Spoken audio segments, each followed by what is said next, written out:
The main aim of Ahmedabad city is to achieve zero waste target by adopting 3 Rs, that is reduce, reuse and recycle. By adopting it, 80% of the resource recovery can be achieved. Waste to energy facility generates clean energy from a renewable source, thus reducing the harmful effects of combustion, which is a major contributor to greenhouse gas emissions. In addition to energy generation, waste to energy also helps in gaining monetary benefits like profitability in trading for the byproducts. The unsegregated waste ends up in landfill. The organic waste have the most degradable organic carbon. Hence, unless they are separated, landfill ends up releasing almost twice as many emissions as incineration.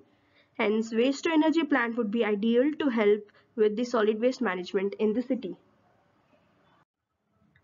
The environmental impact assessment is done before embarking on a certain type of project to evaluate the impact it has on the environment. For EIA, the procedure involves identifying parameters for ecological factors, which considers the impact on nature and biodiversity, physico-chemical factors that are part of the ecosystem like air, noise, water and land, human interest factors that are related to people in the vicinity on whom the project will have a direct and indirect impact. Next, we've given relative importance value and degree of impact for each parameter and calculated environmental impact value EIV, which is the product of the other two. From EIA draft 2020, we identified that our project, which is a municipal solid waste based WTE plant, falls under the category of B2 item number 5. Since it falls under this category, it will need to pass 3 stages as mentioned. All the three factors were considered for the construction phase and operation and maintenance phase. For ecological factors, biological environment and vegetation or tree cutting were considered. As we can see in the pictures, the site has sparse vegetation, hence the effect is very less. For the physico-chemical factors, we have considered air quality, noise environment, land environment, surface water, groundwater, and storm water. The human interest factor includes socio-economic factors, traffic patterns, occupational hazards and safety, and aesthetic environment. The environment impact value in the construction phase is -59 and in the operation phase it is -21. We can observe that the major damage to the environment is being done mainly during the construction phase, especially to the land environment. The socio-economic aspect is positive due to employment opportunities. During operation, the most damage would be to the air quality. The reduction of waste in the environment and provision of citizen-friendly initiative reduces the negative impact. The EIV tallies up to -80. Risk analysis is done to identify the risks beforehand and to be better prepared to handle them. For risk analysis, the risk categories were first identified for this kind of project based on DPR and primary sources. Total 57 risks were identified under 10 heads: environmental, legal, financial, planning, contractual design, technological, financial, force majeure, political, and social risk. A risk register was created with the name of all the risks. The risks were scored for their probability from 1 to 5. The impact was similarly scored. Opportunities were scored positive and those for threats negative. The response for negative risk is avoid, accept, mitigate, and transfer. The response for opportunity is enhance and exploit. These risks were plotted on the severity matrix, one for the threats and one for the opportunity. The color indicates the severity of the risk. The statistics clearly show the conclusions. Most risks are financial and the least number are design risk. The inception phase has the greatest number of risks, so it is important to monitor the project, especially in that phase.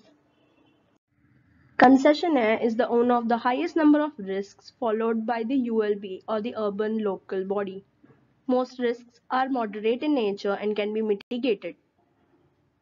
The opportunities are mostly high and moderate risk. They can be enhanced or exploited.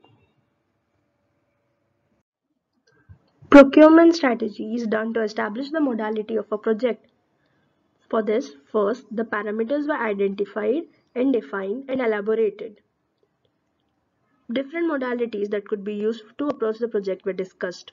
A matrix for every parameter was plotted for the different modalities and the most feasible one was finalized. After analyzing the parameters, the legal framework was rated high. Political risk as favorable, fiscal space was also rated high. macroeconomic and institutional capacity as moderately favorable, willingness to pay as low, tariff sustainability as high, and size and location as high impact. Based on the parameters discussed previously, a matrix was made for the various modalities applicable to the project. A public-private partnership modality would help overcome the fiscal and technical drawbacks the municipality has. The DBFOT, or the design, build, finance, operate and transfer, emerged as the best modality for the plan as it has the highest feasibility factor compared to the other modalities. Stakeholder analysis is done to identify stakeholders and strategize the best way to monitor them in the project for best results.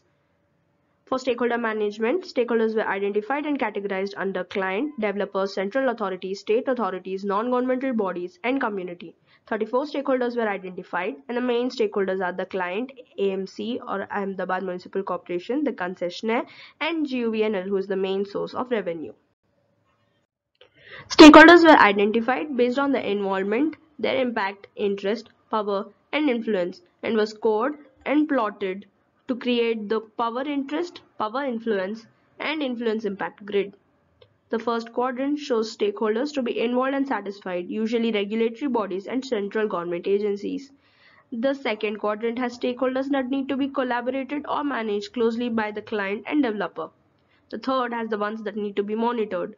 These include stakeholders that are not close to the project or have very less direct influence and power. The fourth quadrant is the ones that need to be kept informed as they are impacted by the project, like the communities. An engagement matrix was also created for every phase to see their current and desired positions, which varied from phase to phase.